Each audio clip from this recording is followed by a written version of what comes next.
It just cracks me up, you know. I mean, you show up on a date with a woman who's pushing 50. I want this, I want that. You got to be established. Oh, really? Yeah. Have you ever asked yourself why you're still single at your age? And just asking. Or you just look at her and go, "Hey, you're 50. You are half a century old. You didn't run the clock. At this point, the clock is running a train on you. That's right. You got a minute hand in one orifice and a second hand in the other. And then the hour hand, that one's in your ass.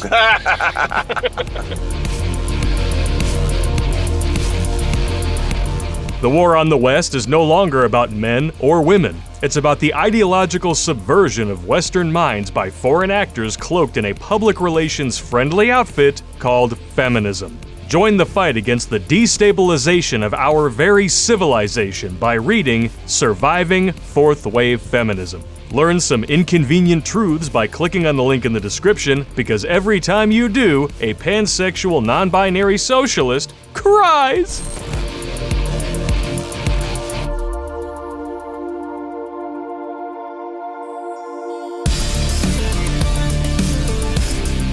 All right. Terrence and Blake here with another Ride and Roast. With two Richards in a car.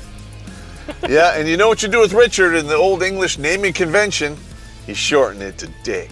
Shorten? Yeah, well, that sounds like it would require surgery or at the very least be painful to the ego. I'm just saying. Or a melon baller.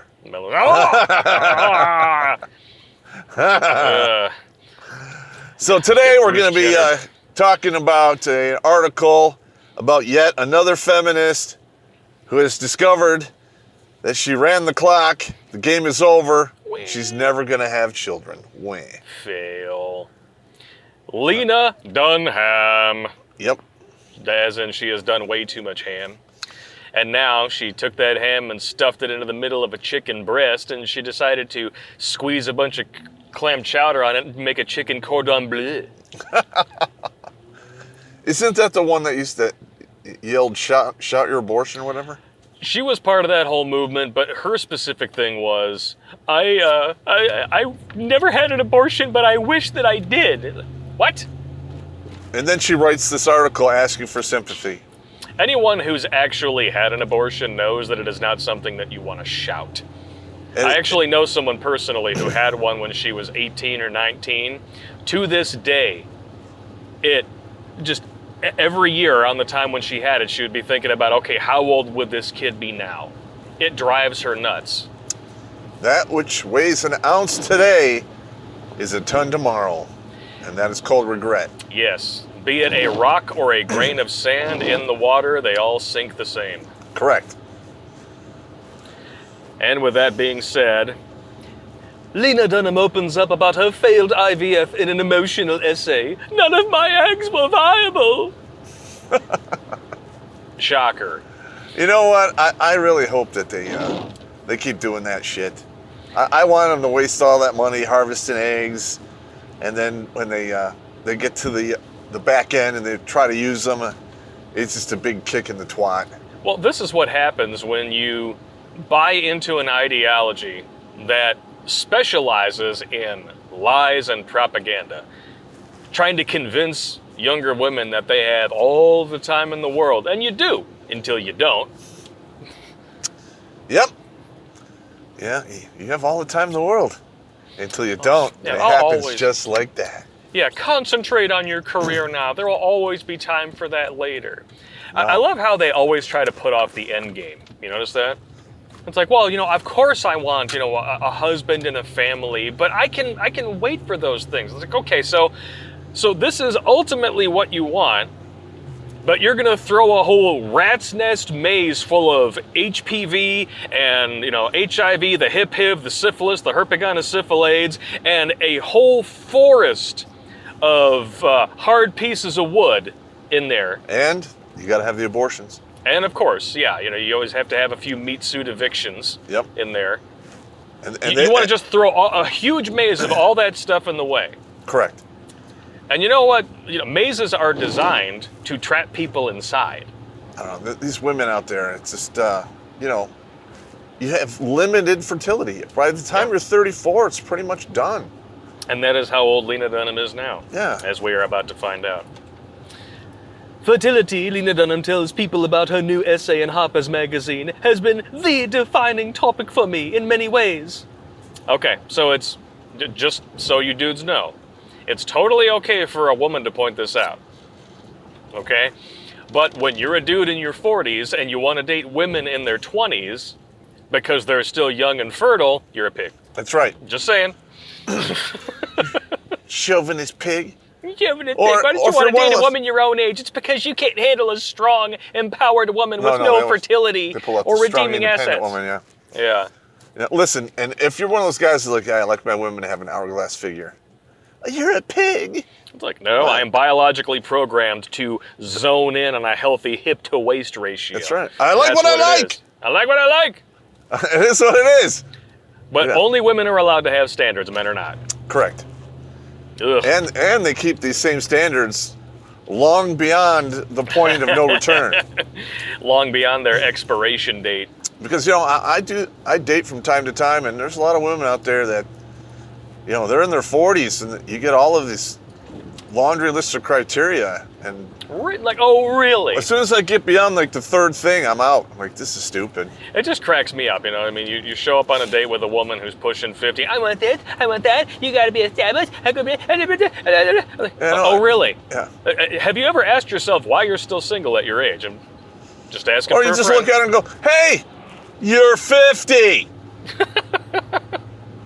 You are half a century old. You didn't run the clock. At this point, the clock is running a train on you. That's right.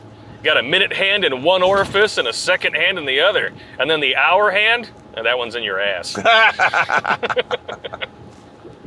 Holy smoking Joe Frazier. You get a TP, triple penetration. That's what you get splashed with beer.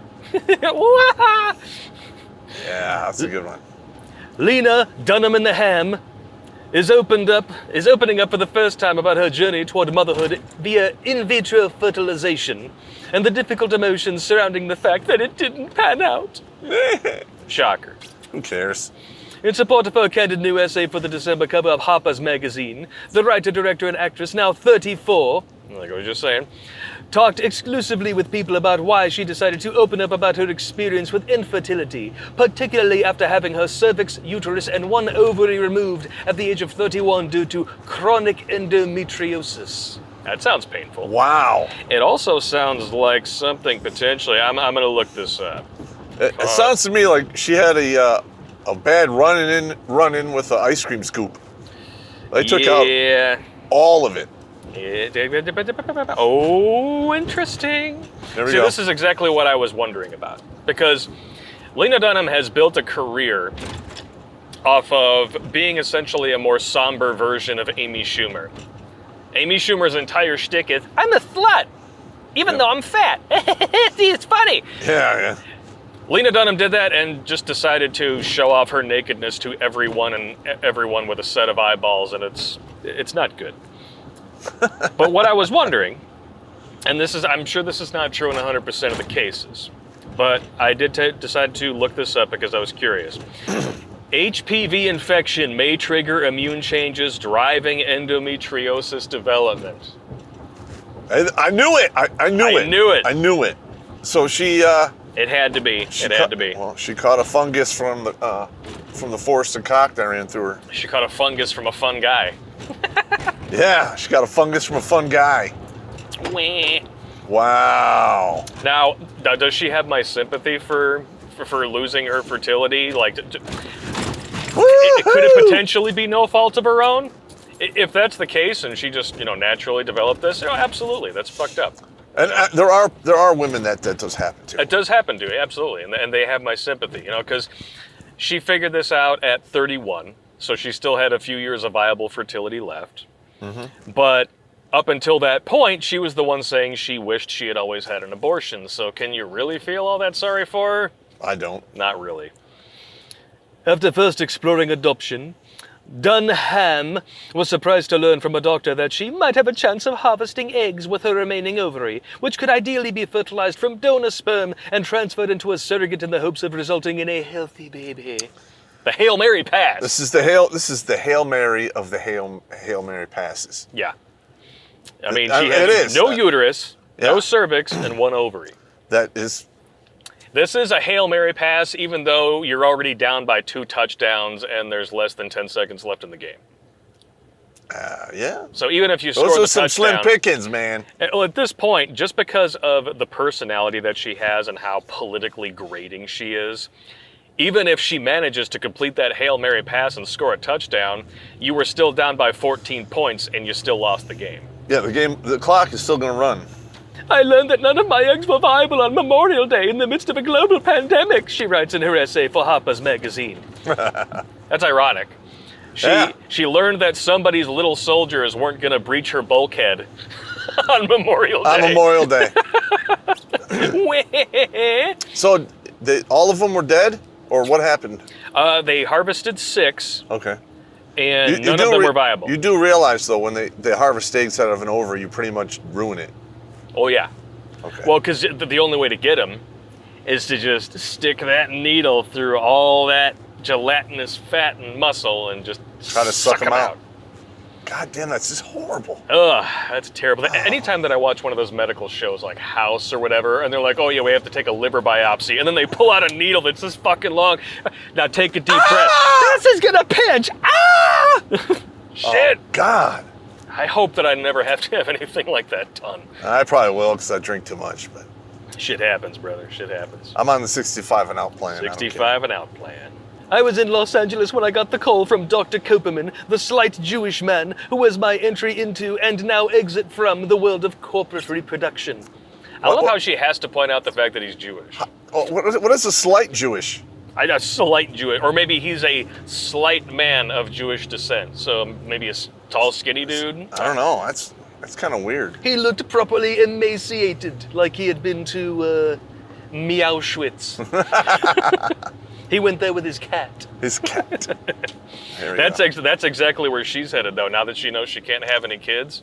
Box wine and Catland. You go over to a party at Lena Dunham's house, it's like Meowschwitz in there. If we ever get a decent budget, we should do a comedy skit called Box Wine and Catland. Boxed wine and Catland. That'd be great. It would be just like Legoland, only with no fun and more crying. But your shit all fucking stacked up. Oh my God. Oh my God, that was just ruthless, man. I'm an a-hole. What can I say? It is contagious. Yeah, I know. I rub off on people. This kind of disease is far more contagious than the which has like almost a slightly more dangerous death rate than the flu. Yeah. Only this takes much longer than 2 weeks to incubate. Yeah. By the time you've caught it, it's too late. Yeah. But I'm okay with it, oddly enough. We were unable to fertilize any of the eggs, Dunham recalled, hearing from the doctor over the phone. As you know, we had 6. 5 did not take. The one that did seems to have chromosomal issues. We all know what that means, right? Down with the syndrome? Down with the syndrome. That's actually, when you go over 34 and you try to have kids, the chances of that happening go way up. So that is something that I've thought about tackling on the show, but I know it would get us banned on YouTube. What? Well, you know the whole the BS going around there. Well, vaccines cause autism. Like, okay. You're never going to be able to convince me that a genetic disorder is caused by a vaccine. Okay, like literally say like a genetic disorder is not going to get caused by a vaccine. Now it can get exacerbated by by environmental factors. You know, you can be born an alcoholic, but never find out that you're an alcoholic if you don't drink. I don't know, man, because we do have a lot of junk DNA I know. That's never activated, but maybe one of these vaccinations activates some of that junk DNA and causes some problem. It's a possibility. Like I said, you can have something and never know that you have it because the environmental factors haven't been introduced. Yeah. But what we do know for absolutely sure is that the average age of a woman's getting married now, it used to be like what, 19, 20, 21. Yes. Now it's 28, almost 29. Yeah, so they're having kids later and later, and they don't produce more eggs every day the way that men produce more sperm. It's a never You are born with a finite store of eggs that start to spoil after you turn 18, Listen, essentially. man, that is a never-ending fountain of white yogurt that shoots out to you. I know. You can have kids until you die. You can be 100. Charlie Chaplin had a kid when he was 73. Wow. He was too old to pick him up, but he had a kid at 73. But he was not too old to put it in. Yeah, exactly. And back then, he didn't have pills. So that's impressive. Good on you, Charlie Chaplin, you Hitler look-alike mother fornicator. Hell yeah.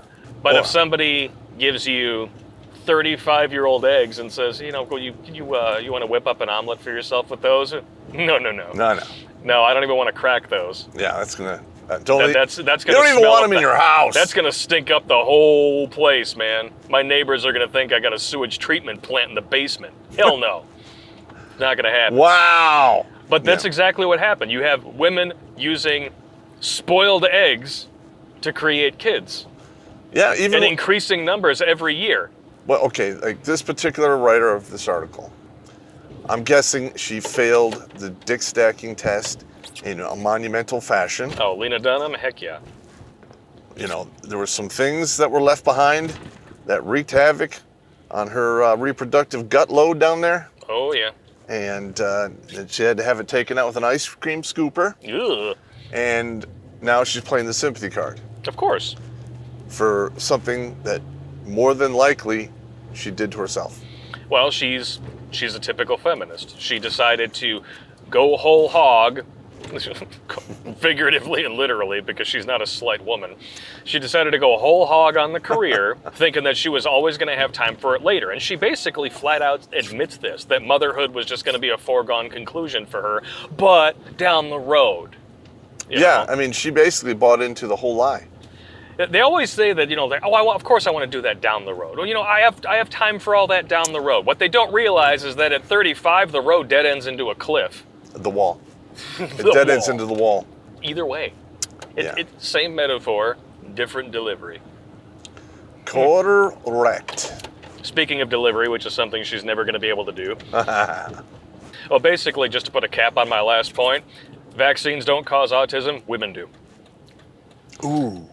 He trailed off as I tried to picture it. The dark room, the glowing dish, the sperm meeting my dusty eggs so violently that they combusted.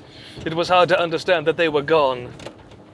I have to admit that is actually pretty funny on her part. My dusty eggs.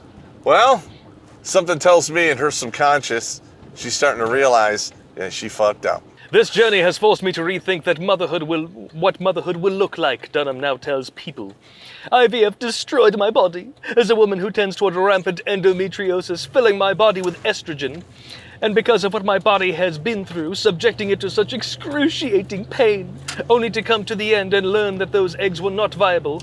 After working so hard through illness and discomfort and going through anxiety and depression, it is just clearly not something I can ever repeat. Well, she doesn't have to worry about it because it's over. Some people do that 3, 4, 5 times before they have a kid. And I think each time you do it is like 10 grand a pop. No pun intended. We did a video on this. It's more than that. Last bitch ever. Well, it's more than that if you manage to bring a pregnancy to completion. Because, just the individual, okay, all right, this is the process. We've got to take the egg, fertilize it, blah, blah, blah, put it in you. That's 10 grand. Gonna get it, gonna put it in. After that, you've got, and even up until all of that point, you've got the fertility treatments, the drugs, and then after that, you have to continue doing all that stuff, and you're high risk, so you got to go in and see the doctors all the time. Yeah, you probably have to go to the doctor once a week. It's an extremely expensive process. They got to measure your hormone levels the entire time and keep an even keel. Yep. Wow. It is a nut roll and a half. But what really fascinates me about this paragraph is that she is a farmer out in the fields really trying to sow the oats for sympathy. But what she does is inadvertently throw a truth bomb right into the middle of the alphabet transmission community. Okay. Because in order to harvest the eggs from her body, because she had her cervix and uterus removed, she had to pump her body, which is naturally designed to do this, full of estrogen. which caused her excruciating pain. Only to find out that her eggs were not viable. Now imagine doing this to a young child just because he picked up a Barbie doll instead of a G.I. Joe. I didn't even think of that. Holy smoking wow! The Holy cancer crap. risks, the self-deletion risks of like 47%. What is the actual suicide rate of trans people? 47%. Are you sure? That seems a little high. 47, it's at least those are the ones that attempt it. Oh, okay. Well, still, that's like half. And I will never... That's half! I know, it's almost half. And I will never be able to get over the irony of a bunch of people telling the world, you need to accept me for who I am, after they go through a whole bunch of... Well, not all of them decide to go through the surgical rigmarole, but they decide to go through all of that and put their bodies through hell, spike their risks of cancer, self-deletion, all of that, because they couldn't accept themselves for who they are. Wow. The irony there is so thick, you would expect it to be starring in a porno. Holy smokes. Orn pay. I don't get it though. I don't get it either. And maybe there's something in here that's a little nugget of truth. Who knows? Okay. Now the whole IVF thing, I'm glad that exists, because there are people out there That have genuine health problems. that need to do this. I totally get it. Okay. Now, if you're a single, and all of a sudden your clock is going off so hard you can't control it, and you want to have a kid, and then you're going to lower your standards to the point you walk through the sperm bank to get IVF. Yep. These women who refuse to lower their standards for any man, but eventually their standards get so low that they go for the first man they find in a freezer. That is bottom of the barrel low, man. It's really sad, because had they just listened to the men that their ideology just shames into oblivion. Yes. Because we're just trying to tell you the truth. Yes, your fertility matters. It is a deciding factor in whether or not a man will write a check against you, because a man who is looking to settle down is probably looking to start a family. Yes. But when we bring that up, we're called sexist pigs, and we're just trying to enforce, traditional gender norms and all this crap. But meanwhile, every non-traditional, gender norm or whatever, like the gender abnorm that they try to push on people. Abby-normal. They're all proven to fail at every step. Like men who share more chores around the house are more likely to get divorced.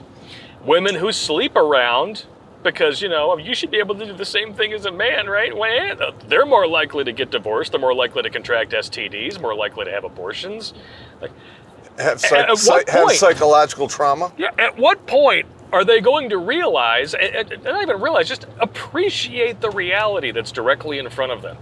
Feminism is a failure. It doesn't work, and all it does is teach you a life that is going to lead you into despair. It's going to lead you into a deep pit of despair that you cannot climb out of. There's no fixing. Despair. There is no fixing what feminism does to a lot of these women. Yeah, if you don't catch it early, if you get it indocked, it's like cancer. Yeah. If you don't catch it early, you're probably going to die from it. Yeah. Well, especially in the schools, K through 12 now. I mean, they're pushing all of that women power crap. Oh, yeah. I see it in I have my two daughters. Well, you go walk through any school now, all of the motivational posters up on the wall specifically target women and the alphabet community. Correct. None for dudes. Or minorities. None for just men.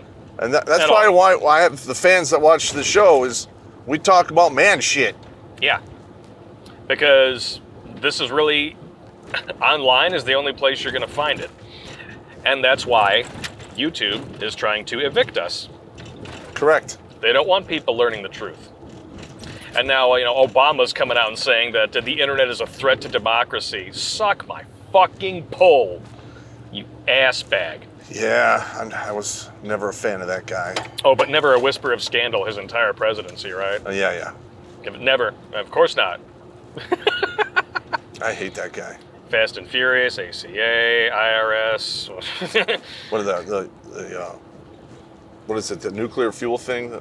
uranium. Oh, Uranium One. Yeah. None of that ever happened. Never happened. Just because if the media doesn't report on it, obviously it never happened. Woo! Fail.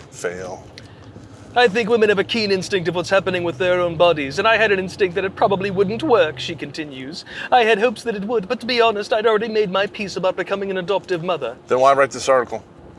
Because she's making peace with it, of course. Okay. She obviously, I mean, she's not harvesting for sympathy. How dare you? How dare you insinuate such a thing? There's the lake, man. Look at that shit. Oh, nice. For those of you that don't know, we are driving on Jefferson right along the side of Lake St. Clair.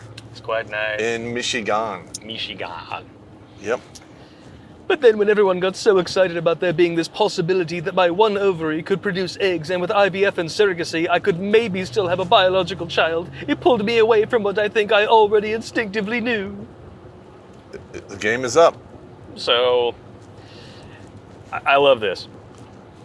She wants our sympathy, and she wants us to blame her own hope in the process on everyone else getting so excited about her having a possibility of being a mother. Yeah, but this article just sounds like it's a play for sympathy. It's a sympathy farm. Yeah, she wasn't the one who got totally invested. She only got invested because everyone else got so excited. So once again, she's trying to take her own agency, the agency that probably, lost her the dick stacking test and got her endometriosis as complications of HPV, and place so it on other on people. and so on. Yeah. Even her own hope is someone else's fault. The actress adds of her journey that fertility has been the defining topic for me in many ways. That's a reiteration of what they said in that the subheading. Correct. But yeah, it just cracks me up. It's the defining topic for her. But if a man ever brought that up to her attention before all of this happened to her, he would be a pig. Yeah, and you know what? I mean, maybe we should do a show where we actually tell men, when you start dating a woman, I want to have kids someday. If you're not into that, let me know. We'll have dinner. Yep. I'll leave. That's it. You don't string them along and like, I didn't want to have any children. Just be upfront. Like, hey, Yeah. I'm in here because I want to have children. If you can't have children, sorry, I'm out. Well, essentially, if you are going out on a date with somebody, you are interviewing them for marriage. Me now? No, not anymore. Not for you. Not getting married. But in the grand scheme of things, if you got two young people in their 20s Yes. sitting down having dinner, they're across from each other, you are interviewing each other for marriage. Yes, you are. And if you don't pass the interview, You're you don't done. get hired for the job.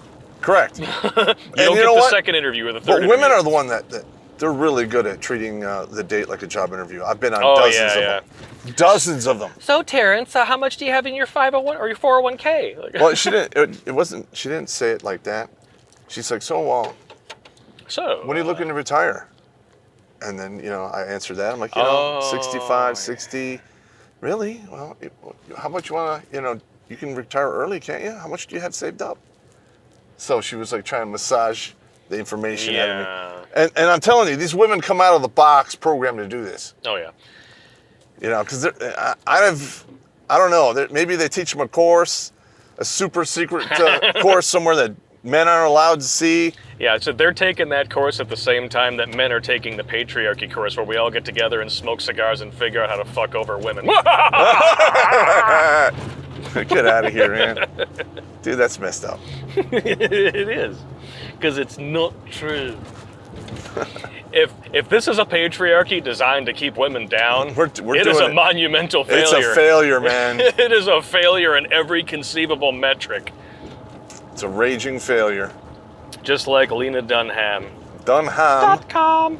My entire career, the thing that has felt like a driving factor for me in many ways has been this thought of, what can I do to normalize challenging topics that many women may feel like they're alone in experiencing, but are actually universal and yet women have been made to feel shameful about, she adds. That is a fucking run-on sentence, Lena Dunham.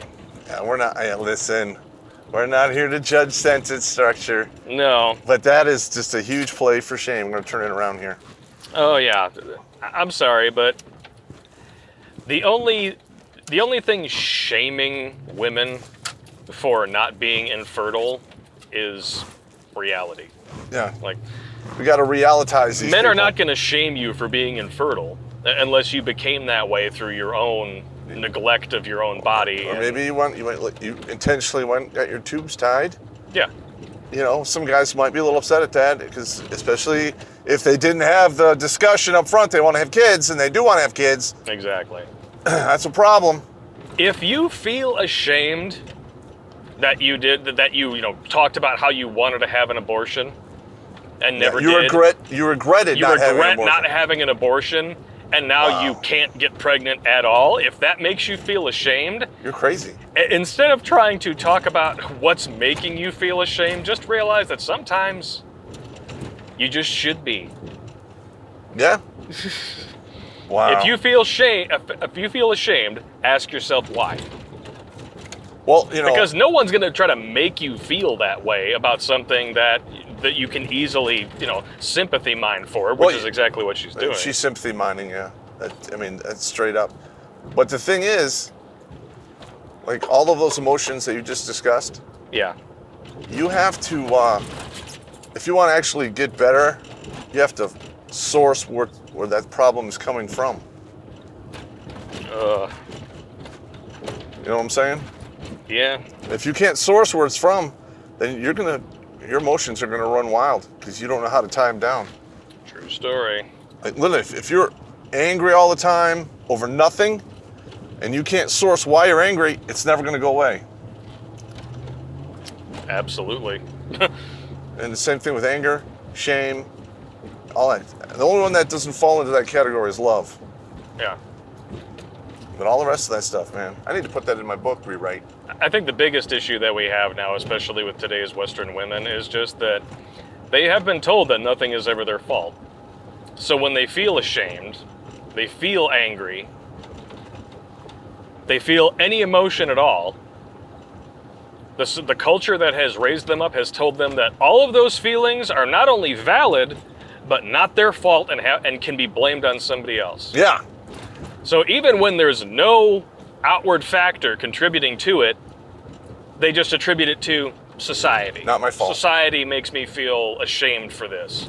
They play the sympathy card all the time. They look for sympathy, yep, or they shame you. It gets to the point where I'm immune to it now. I literally have no sympathy, and you cannot shame me. I don't have sympathy for my own family when they come to me with shit like this. I'm like, oh, really? When? Yeah, your decisions led you down a bad road. Uh-huh. Oh, you got divorced after, hooking up with a dude when you were 17 years old, technically underage, and you were babysitting for his baby mama, and then he started fucking you on the side, and then you're so surprised when the same thing happens to you 10 years later? Really? Yeah. Really? Yeah. When? Well, that was different because we were in love. Yeah, she loved me. Totally I'm different. sorry, really? I mean, I'm just asking. If you decide to marry Ted Kaczynski, are you really going to be shocked when you die a fiery explosive death? Yeah. Oh man. I mean, if you decide to give Lorena Bobbitt a chance because you actually believe that her husband tried to grapefruit her, yes. Are you really going to be able to convince your friends that it wasn't your fault that you woke up without a dick in the middle of the night? If you marry OJ and you get knifed to death, is it his fault or is it kind of your fault too? Well, the thing is, yeah, I mean, everyone needs to take a piece of the blame when something goes south. Because, like me getting married. Yeah. There were some warning signs that I ignored, and I paid the price. And now I'm doing a show trying to help the guys out there to not be me. Yes. Okay, don't learn from our mistakes. From me, man. A lot of the material getting put into the show now is also derived from my own mistakes. Correct. Like the horse chick episode, I might as well have written it because it all applied to me. Yep. And that's when I realized, okay, maybe we really do have something to say for the dudes out there, because I wish I would have known this shit 4 years ago. Damn. Yeah. Yeah. And I'm trying to get to the guys out there that are like 18. Mm-hmm. Because between 18 and 22, a large portion of the shitty decisions that impact these men's lives for the rest of their lives are done. Yep. They're dick thinking. Dick thinking. Yeah, some of us dick think for longer than others. You know, mine was pretty much done by 34. Yeah. Yep. Yeah, that was about the same for me. I think I was divorced 2 years later. I got ran through the ringer, man. You got raked over the coals, man. I did. And that's all that's happening to Lena Dunham now, is that her decisions, Listen, in all likelihood, just given her attitude, given her past, given her chosen career, correct. in all likelihood, it was her decisions that came home to roost and caused all of this. It's karma. So I don't feel sorry for her. No, do I. And even if I were tempted to have the tiniest nugget of sympathy, it would all be gone when I found out, well, I regret not having an abortion. That flush, I can just hear the toilet flush in my brain pan when I heard that. I was like, sympathy down the toilet. Down the drain. I have no sympathy for her. Is that the end of it? That's the end of it. Well, I mean, there's a whole lot more, but do we really care? No. Not really.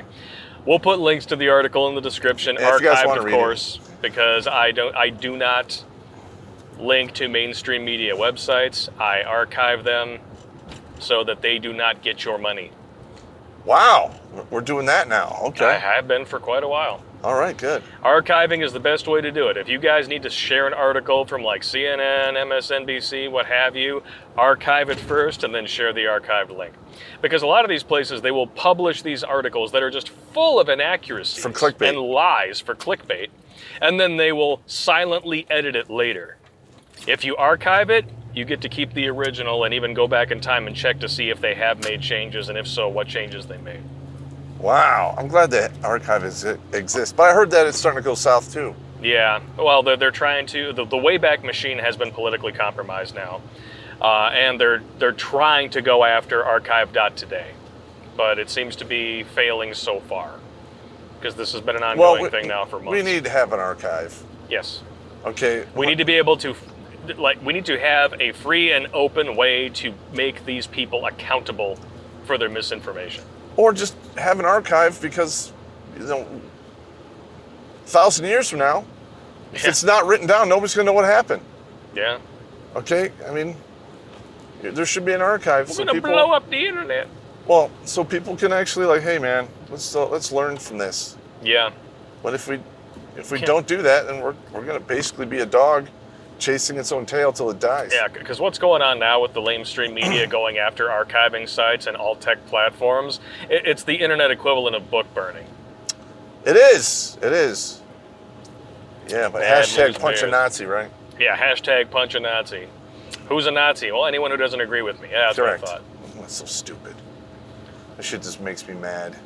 Pisses me off. Sons of bitches. All right, we've been rambling on for a while. Yeah, we have. Call it good. Yeah. Lena Dunham, the best thing that we can take away from this is that wretched woman will never reproduce. Winning. Peace. All right, man.